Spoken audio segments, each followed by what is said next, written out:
Guys, welcome back to Regal physics. आज के इस वीडियो में हम फंडामेंटल थियरम फॉर कर्ल्स देखेंगे। इससे पहले हमने fundamental theorem for calculus, fundamental theorem for gradient और fundamental theorem for divergence complete कर लिया। और उससे पहले भी हमने ग्रेडियंट क्या होता है, डाइवर्जेंस क्या होता है, कर्ल क्या होता है, प्रोडक्ट रूल्स, ये सारे टॉपिक्स हमने ऑलरेडी कवर कर लिए। तो हम आज फंडामेंटल थियरम फॉर कर्ल्स देखते हैं।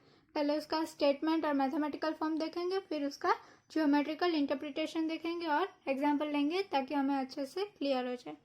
तो सबसे पहले उसका statement, the integral of a curl over a region here a surface. तो जो कर्ल फाइंड करेंगे उसका integral over a region is equal to the value of the function at the boundary. तो उसकी वैल्यू जो फंक्शन होगा boundary पे उतनी ही होगी। तो फंडामेंटल थियरम फॉर कैलकुलस जो था उसका भी ऐसा ही कुछ सिमिलर स्टेटमेंट था, लेकिन यहाँ पे हमें कर्ल के लिए लिखना है, इसलिए इंटीग्रल ऑफ द कर्ल आएगा। और यहाँ पे सरफेस है, इसलिए सरफेस की बाउंड्री क्या होगी, पेरीमीटर ऑफ द सरफेस। ये हम एग्जांपल देखेंगे, इसका ज्योमेट्रिकल इंटरप्रिटेशन देखेंगे, तब आपको अच्छे से क्लियर हो जाएगा। तो इसे मैथमेटिकली लिख सकते हैं हम इंटीग्रल ऑफ सरफेस। यहाँ पे सरफेस इंटीग्रल है, इसलिए एक्चुअल में ये डबल इंटीग्रल होगा, लेकिन हम सबस्क्रिप्ट में हमने आगे देखा था कि सबस्क्रिप्ट में हम अगर सरफेस या फिर वॉल्यूम लिख दे तो वो चलता है, हमें मल्टीपल इंटीग्रल बताने की जरूरत नहीं है।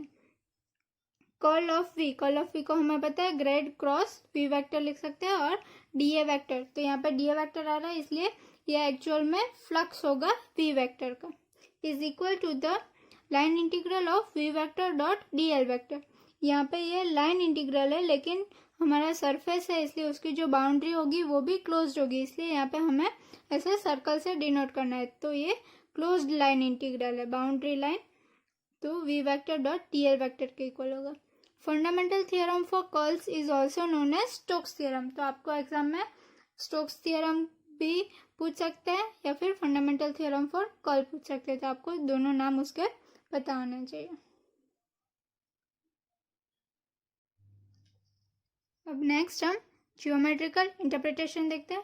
Curl measures the amount of twist और curl of the vectors V at each point. तो कर्ल क्या होता है वो तो हमने आगे देखा ही था कि हमारा जो फंक्शन है वो कोई भी एक पॉइंट के पास कितना ट्विस्ट होता है या फिर कितना स्वर्ल होता है, उसका मेजर जो होता है उसे हम कर्ल बोलते हैं। तो पहले हम फिगर से समझते हैं, फिर हम रीड करेंगे। तो यहाँ पे मैंने कोई आर्बिटरी सरफेस लिया है, तो यहाँ पे मैंने स्क्वायर लिया, आप कोई भी दूसरा आर्बिटरी सरफेस ले सकते हो। तो हमारी जो लेफ्ट साइड थी वो क्या था, curl of V dot D है। तो यहाँ पे ये मैंने जो सरफेस कंसीडर किया उसका इंटीग्रेशन हमें लेना है, इसलिए जो सरफेस कंसीडर किया उसमें छोटे छोटे एलिमेंट्स डी ए जो है वो कंसीडर कर रही हूँ। तो यहाँ पे मैं ये सबसे पहले ये फर्स्ट एक स्क्वायर कंसीडर करूँ, तो उसमें कर्ल की डायरेक्शन में ऐसे लेती हूँ, तो ये डायरेक्शन होगी, यहाँ पे ये और ये, तो यहाँ पे ऐसे पूरा कर्ल हो रहा है। तो ये कर्ल की डायरेक्शन हमें डीए के लाइन में मिलेगी। तो राइट हैंड थंब रूल से हम अगर हमारा जो कर्ल जो हो रहा है जो डायरेक्शन में उसमें हम फिंगर्स रखेंगे, तो जो थंब की डायरेक्शन होगी वो हमें डीए की डायरेक्शन देगी। तो यहाँ पे थंब अपवर्ड आ रहा है, इसलिए इस वाले में हमारी डायरेक्शन डीए होगी। फिर उसी तरह मैं यहाँ पे जो सेकंड उसके बाजू में ही एग्जैक्ट लूँ तो उसकी भी डायरेक्शन सेम ही हम कंसिडर कर रहे हैं, तो इसकी भी ऐसे होगी, अपवर्ड होगी, फिर से लेफ्ट साइड होगी और इसमें डाउन साइड होगी।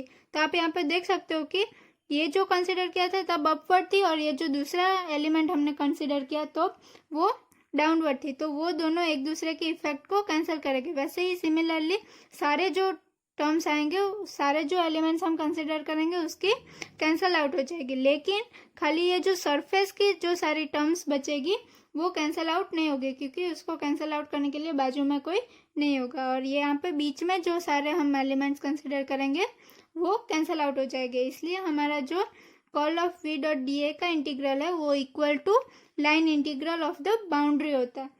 जैसे कि हमने स्टेटमेंट में देखा था कि curl of V dot D A is equal to line integral of V vector dot D L vector. तो इस पे से प्रूव होता है कि हम ये सारे छोटे छोटे एलिमेंट्स लेके उसको कंबाइन करेंगे तो भी हमें खाली बाउंड्री का ही मिलेगा। यहाँ पे मैंने स्क्वायर कंसीडर किया है ताकि अच्छे से क्लियर हो जाए। आप कोई भी आर्बिट्ररी कंसीडर करोगे तो भी जो सारे सेंटर में हम छोटे छोटे एलिमेंट्स कंसीडर करेंगे वो सारे कैंसिल आउट कर देंगे एक दूसरे के इफेक्ट को। The integral of the curl over some surface, or more precisely the flux of the curl through the surface, represent the total amount of swirl. तो जो लाइन इंटीग्रल है यहाँ पे, सॉरी सरफेस इंटीग्रल जो है curl का, वो flux represent करता है, और वो टोटल स्वर्ल मतलब कि कितना हमारा जो फंक्शन है वो हर एक पॉइंट पे कर्ल हो रहा है उसका हमें अमाउंट मिलेगा. And we can determine the swirl just as well by going all around the edge and finding how much the flow is at boundary. तो वो किसके इक्वल होगा कि हम खाली बाउंड्री पर मेजर कर ले कि उसका कितना कर्ल आ रहा है, तो वो हमें दोनों सेम ही मिलने वाला है. इसलिए इसको भी हम दोनों वैसे फाइंड कर सकते हैं. In Stokes' theorem, the direction of line integral is given by the right hand rule. तो जैसा मैंने आपको बताया था कि इसमें डायरेक्शन जो है वो राइट हैंड रूल से देते हैं. If your finger point in the direction of the line integral then your thumb fixes the direction of DA. तो जैसे मैंने आपको बताया था कि अगर हमारा कर्ल जो है वो इस डायरेक्शन में हो रहा है तो हमारी थंब की जो डायरेक्शन आएगी वो हमारी DA की डायरेक्शन होगी. तो यहाँ पे हम देख सकते हैं अगर हम ऐसे ले रहे थे तो हमारा ऐसा आ रहा था. अगर हमारा कर्ल इस तरफ हो रहा है तो हमारा जो डायरेक्शन है वो इनसाइड द पेज जाएगा, डाउनवर्ड डायरेक्शन होगा. फिर यहाँ पे एक एग्जांपल लिया है. Twist a paper clip into a loop and dip it into a soapy water. तो एक पेपर क्लिप जो होती है उसका लूप बनाना है और फिर उसे सोप वाटर में डालना है. फिर उसमें हमें ब्लो करेंगे तो बबल्स आएंगे. ये सब हमने छोटे बच्चे थे तब हमने किया ही था. The soap film constitutes a surface with the wire loop as its boundary. तो जो सोप की वो हमने राउंड लूप बनाई थी उसमें सोप वाटर जाएगा, फिर उसमें हम ब्लो करेंगे तो बबल जैसा फॉर्म होगा. तो वो जो उसकी बाउंड्री थी उसमें से ही सरफेस बन रहा है. If you blow on it the soap film will expand making a larger surface with the same boundary. तो सेम बाउंड्री से ही लार्जर सरफेस एक बनेगी. ये तो आपको सबको पता ही होगा.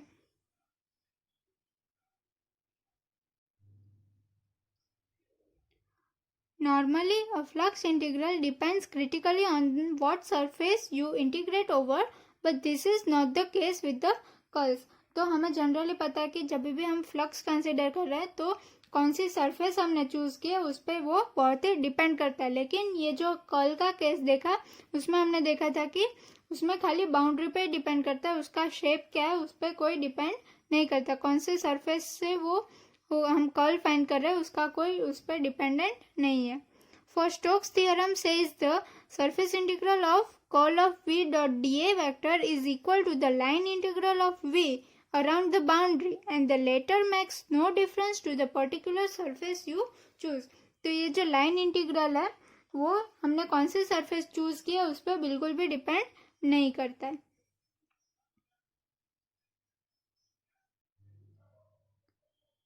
अब नेक्स्ट हम सप्लीमेंट्री थियरम या फिर कोरोलरी भी इसे बोल सकते हैं. तो दो कोरोलरी है. फर्स्ट हम देखते हैं surface integral of curl of V dot DA vector depends only on the boundary line not on the particular surface chosen.